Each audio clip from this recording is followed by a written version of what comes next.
I can tell.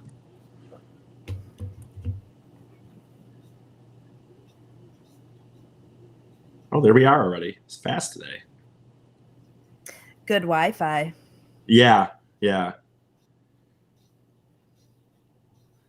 We had really good Wi-Fi at this Airbnb last week, a couple days ago. All right. Hey, you're listening to the Big E Comedy Venture Podcast. For those of you who don't know me, my name is Eric Fady. I'm a podcaster and Michigan area stand-up comic. I'll be taking 2022 to travel around America with the goal of really exploring the country while also trying to perform comedy in at least once in all 50 states. This podcast is a weekly show where I'll be sharing my experiences from being on the road throughout this crazy adventure. Because I can be someone who tends to ramble a bit and could use help to rein in my storytelling once in a while, I've asked my good friend Amy to be my virtual co-host / sidekick for this wild ride. Amy, that might have been my best one yet. Yes, it was. That was very good. I'm impressed. How are you this week? You're getting better. I'm doing well. Eric, how are you? I am great. We are, by the way, coming live from Lafayette, Louisiana this week. Lafayette, Louisiana. For any reference, it's about 45 minutes west of Baton Rouge and a few hours north of New Orleans. So that gives some kind of reference, I suppose.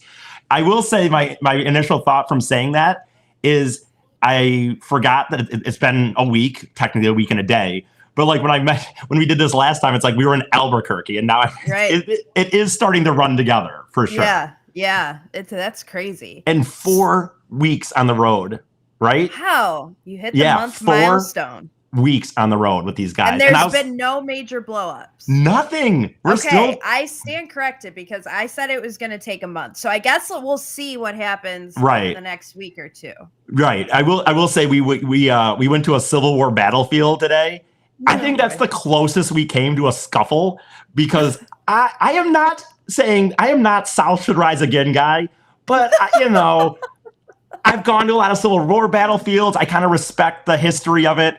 And I think that they were fucking with me a little bit. It sounds like, it listed like, and the South and the North's failed attempt at this battle or whatever, which the North had lost the battle we were at, by the way, for whatever it's worth. And I'm kind of like sitting there like, I think I was like, I just like I'm nerdy about it. Or I'm like, dude, this is a battle. This is what it is. It's war, whatever. Mm-hmm. Anyway, but that's the closest. Did you bring your Confederate flag on the trip or no? No, Amy, how dare you? That's long gone. Gone. I know. It's all right. No, it is what it is. They know I've had one. They even know about the history of that. So I do not have that anymore. Anyway, we left off, or we were in Albuquerque. Like I said last week, we did the Breaking Bad thing. What I thought I would let you. I don't know. I'm assuming if anyone listens to our shows, I never know what they listen to, what they don't listen to. But I mentioned we were going to Roswell, New Mexico for the aliens. And I don't remember if I specifically mentioned that that's not where the real crash happened. You did. Okay. So it's in a town called Corona, New Mexico. Right. And here's the thing I got out of this. With my buddy having read this big book about it, he was informing us this, so we went to Corona, right? And it's like, it does seem more legit. Like, it just, and knowing that once we drove into Roswell, it was very anticlimactic to me. Yeah. Like Roswell was the touristy, you didn't even feel like it happened there. You know what I mean? So as well. Like, why haven't they just said this whole time it was Corona or whatever? It's just, I think people are so simplistic. They need, I guess, it's already been kind of ingrained in people's heads. They had the movie, by the way, in the 90s called Roswell, which is funny because when you watch it, knowing the situation, they only make one reference in a line where a guy kind of goes, oh, there was a mortician up in Corona. And that's it. And the thing is, back in the 40s, late 40s, I guess it was like 47, when whatever crashed, by the way, something did crash, whether it was not a weather balloon. No matter what the government says, it was not a weather balloon. Maybe it was a top secret thing. I think it was an alien, whatever. But like, now, go ahead. No, you go ahead. I was going to say, isn't there some, and I might have gotten this from Unacknowledged, but isn't there some theory that a lot of the crashes have happened near where we have nuclear weapons? Yeah, of course. That certainly is a thing. I'm not going to get into how much I know about that. I'm someone anyone who knows me knows I believe in aliens and stuff. Yeah. So to me, it's not a hard sell. It's not like, no. I mean, to think that we're like the only life is just so ignorant. Right. And so the interesting thing about this is like in 47, this town, by the way, to this day only has like a population of like 170 people. And back, they didn't get running electricity. Like I'm sure they had propane tanks, I guess, or, something, but they didn't have like electrical wires out there until the 80s. So that's how desolate this place is. Heard of the coronavirus? Not from what I saw in the stores that we walked into, but so the thing was, back in the day, it said that this would have been like, it took us like an hour, like about 2 hours, for example, to get from Corona to Roswell, but it would have taken an entire day for this guy to, like, back then, under the cars and road conditions. Like, it'd be a whole day trip to go to Roswell. Yeah. And so what happened was, like, the thing crashed, and he doesn't know what it is. He just sees all this shit in his yacht, in his field. But like, he's a farmer and shit. So you can't just take days out of your thing. He would have waited till he had to go into town. Right. And so they had this material for 4 days before the government found out about it. And again, according to the legend, there's signed affidavits. You can think what you want. But people said he took it into the local bar and they were playing with it, crumbling it up, it would flatten back up. They were shooting at it. Nothing would happen. What was it? Well, it's what the government claimed was like, oh, this was a tinfoil thing from a weather balloon. They describe it as looking like the thickness, like like a tinfoil, but you would crumble it up and it would just flatten back up. You'd throw it up and shoot at it. Nothing would happen. It wouldn't get hurt about it at all. So was it the spaceship? That's what the claim is that this was parts of the spaceship. Yes. And the other thing about this, and I don't have to make this all about Roswell, but the other thing about some of this stuff is, like, again, Amy, these are very, like, many documentations of absolutely seeing, for sure, what they think were alien lives. Like, they're not apes. Yeah. And the thing that really hit me when I watched Unacknowledged was that all the people that were speaking out about it were very educated, high up in the government, retired people. These weren't like, this wasn't Joe from Corona, who was like, yeah, I saw this in my backyard. I mean, these are people who are like, yeah, we were part of it. We helped cover it up, And again, I'm going to kind of not talk, because I'm not going to kill the whole thing on this. But again, honestly, not trying to be one of those guys, but like in this book he's reading it, there was a certain amount of period where no one was allowed to talk about it, right? And then eventually this opened up. Some guy did a bunch of research, went back and looked through, again, affidavits or interviews or whatnot. And there was many people that said, things to this like of people coming to their houses and going, if you talk about this, we will kill you and we will kill your family.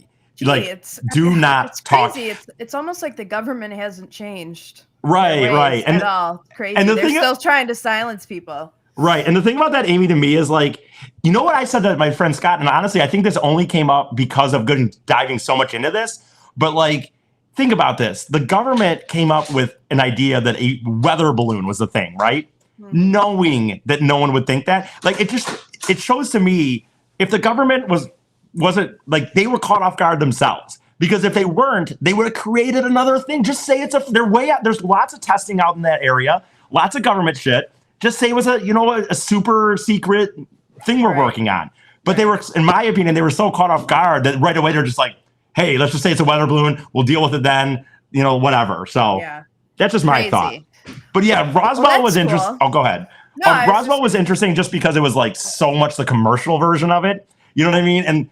And if we had not done Corona, and if you had not read that book, I would have felt like we got robbed a little bit. Yeah. Because like we also went to there was this motel in Corona where we ended up talking to this lady that runs a motel, and she had a whole other story that was awesome. She was really cool. Like, she had moved down from Seattle to start this hotel. And once her kids graduated high school, she's like, I wanted to move where there was sun and no stoplights. And she ran this hotel, and she talked to us about it, like tried to show us where the crash site was. And she said there used to be a guy, like if we had been here a few years earlier, there was a dude who used to live there, and he would 100% be at the bar every night talking about how he'd been abducted 3 times. And I told him, I said, if that dude was still there, we would have stayed at that hotel that night and we would have gone and talked to that dude. Anyway, so that was Roswell. And then we drove to Texas, and I'm going to get into, and I'm not a snobby guy. Like, I can stay at a Motel 6. So I'm not, you on the other hand. No, we had, no, I agree. We had what I describe as, again, I'm not going to, the worst hotel trip of our venture so far. I'll say that.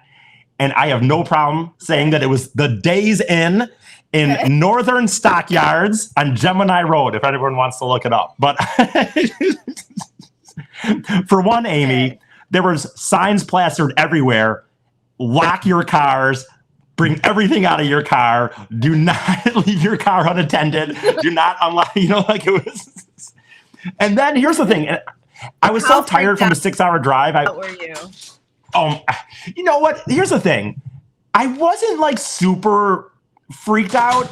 It was more we had a long day, and the thing is I was so excited for Pat Green that like this is the one time if I would have done it again I would have splurged a little, so I didn't have this on my head. I feel like because I was so excited for Pat Green, and it felt like this was oh my god, now there's this. This is where you stayed at leading up to Pat Green. Okay.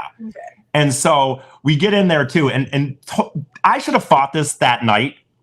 But I was so tired. It had been a 6-hour drive. We're tired regularly on here. We are all going to bed rather early unless we actually do something. Have you stayed in this area before when you've gone to see Pat Green? No, I've always done Airbnb the one time. And I mean, the one time was in 2010. I don't remember where we stayed, but it was a fine area. But well, the Stockyards are a little weird. The Stockyards are funny because like there's about 4 hotels right in the Stockyards area right there. But they are super expensive, like $300 a night.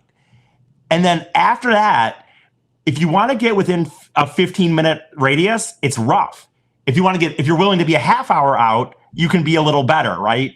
And I was just so focused on not trying to be far away from Billy Bob's that I should have done whatever. But anyway, we get there, and this is something I should have fought right away. Like, I accidentally had ordered a king-size room, not 2 queens. Right? Okay, whatever. They charge. What do you think? Knowing that I'm obviously upset, that is not a big deal. In fact, sometimes at hotels, queen beds can be cheaper than a king room because they don't have many king rooms. You know what I mean?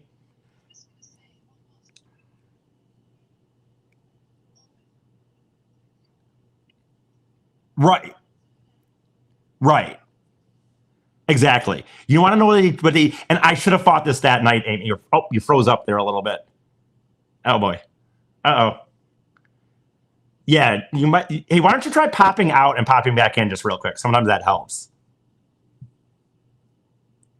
Oh, okay. So anyway, I'm talking about this hotel, and I want Amy to guess how much they charged me.